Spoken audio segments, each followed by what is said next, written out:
BNP Tarique Rahman প্রায় ২০০টার উপরে আসন নিয়ে বাংলাদেশে সরকার গঠন করতে চাইছে। বাংলাদেশের প্রধানমন্ত্রী হতে যাচ্ছে তারেক রহমান। তো এতে ভারত বা রাশিয়া বা ব্রিটেনের মতো কান্ট্রি কী লাভ? বিএনপি যখন এই নির্বাচনে তারা প্রতিদ্বন্দ্বিতা করে, তখন বিএনপিকে কিন্তু সরাসরি সমর্থন করতে দেখা গেছে ভারত, ব্রিটেনে যেহেতু সে অনেকদিন ছিল, সেই জন্য ব্রিটেন বা রাশিয়ার মতো কান্ট্রি। আর শুধু যে আমি বলবো না যে ভারত বা রাশিয়া সরাসরি বিএনপিকে সমর্থন করছে এমন না, বিএনপিও এইসব কান্ট্রির দিকে বেশি ঝুঁকেছে। যখন খালেদা জিয়ার মৃত্যু হয় তখন আমরা দেখেছি যে আমাদের বিদেশমন্ত্রী জয়শঙ্কর তখন ওখানে উপস্থিত হয়েছিল এবং তিনি সরাসরি জয়শঙ্করের সঙ্গে মিটিংও করেছিল পার্সোনালি। আর তার এই যে আমি টুইটার হ্যান্ডেলে দেখাচ্ছিলাম, সেই টুইটার হ্যান্ডেলটা দেখুন যে এখানে সে সরাসরি জয়শঙ্করকে ধন্যবাদ জানাচ্ছে। সে এই তার খালেদা জিয়ার মৃত্যুর পরে যে ডেথ সেরেমনি হয়েছে সেখানে অ্যাটেন্ড করার জন্য সরাসরি জয়শঙ্করকে ধন্যবাদ জানিয়েছে এবং তারপরে প্রধানমন্ত্রীকেও এক প্রকার ধন্যবাদ জানানো হয়েছিল তাদের টুইটার হ্যান্ডেল থেকে। একবার ভেবে দেখুন, যে সময়তে বাংলাদেশের পিক পয়েন্ট যে ভারত বিদ্বেষী মন্তব্য, ভারত বিদ্বেষী কার্যকলাপ চলছে, সেই টাইমে খালেদা জিয়ার মৃত্যুর পর যখন ভারতীয়রা বিএনপির দিকে হাত বাড়ায়, তখন বিএনপিও কিন্তু পিছিয়ে থাকে না, তারাও ভারতের দিকে সমানভাবে হাত বেড়েছিল। তারা ভারতীয় হাইকমিশনের সঙ্গে দেখা করেছিল, বা আমাদের বিদেশমন্ত্রী জয়শঙ্কর যখন যায় তাকে সম্মান জানিয়েছিল, বা প্রধানমন্ত্রীর সঙ্গেও সে ভালো সাক্ষাৎকার করার কথা উল্লেখ করেছে, বা প্রধানমন্ত্রীর সঙ্গে সে পরবর্তী সম্পর্ক এগিয়ে নিয়ে যাওয়ার কথাও উল্লেখ করেছে। এরপরেও আমরা দেখেছি যে যখন আমাদের হাইকমিশনের উপরে হামলা করার চেষ্টা করে ওখানকার কিছু কঠোরপন্থী কিছু দল আছে বা স্টুডেন্ট আছে, তখনও আমরা দেখেছি যে বিএনপির এই নেতা তারেক রহমান সে কিন্তু আমাদের ভারতীয় হাইকমিশনের সঙ্গে দেখা করেছিল এবং তার সঙ্গে একটা মিটিংও করেছিল। সুতরাং প্রথম থেকেই আমরা দেখতে পাচ্ছি যে ভারতের সঙ্গে একটা সখ্যতা, ভারত তারেক রহমান বা বিএনপির সঙ্গে সখ্যতা বজায় রাখার চেষ্টা করেছিল। তারপরেও আমরা দেখেছি যে বিএনপির তরফ থেকেও সেই একই প্রকার ছিল। বিএনপি কিন্তু পাকিস্তানের দিকে অতটা বেশি জঙ্গেনি যতটা সে ভারতপন্থী দেখিয়েছিল বা রাশিয়াপন্থী দেখিয়েছিল।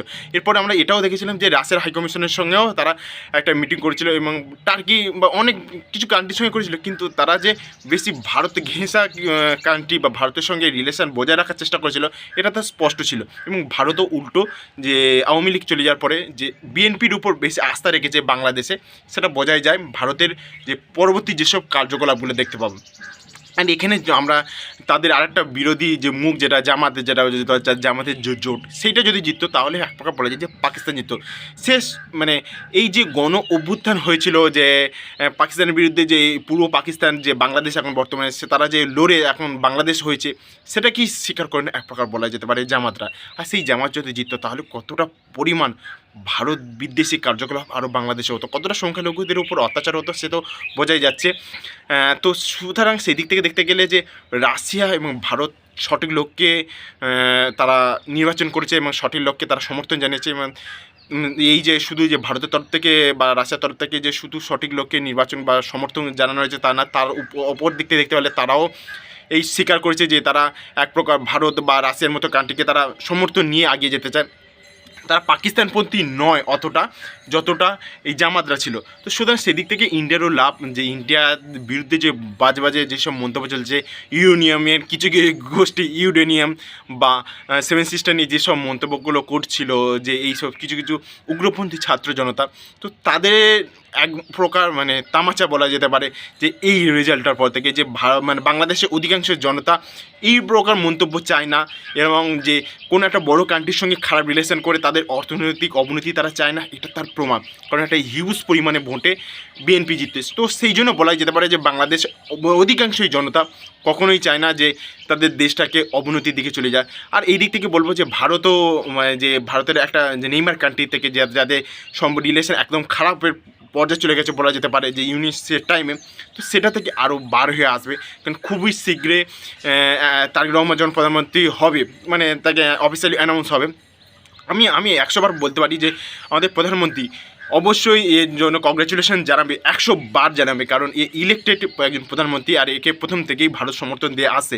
কিন্তু একটা লক্ষ্য করলে দেখতে হবে যে ইউনিস যখন ক্ষমতায় বসে, ভারত থেকে তরফ থেকে কোনো মিত্রতা স্থাপনের চেষ্টাই করা হয়নি যে ইউনিসের আমলে, বা ইউনিসের সঙ্গে আলাদাভাবে কোনো স্পেসিফিক সেভাবে কোনো বড় মিটিং রাখা হয়নি বা তার সঙ্গে কানেক্টও করা হয়নি।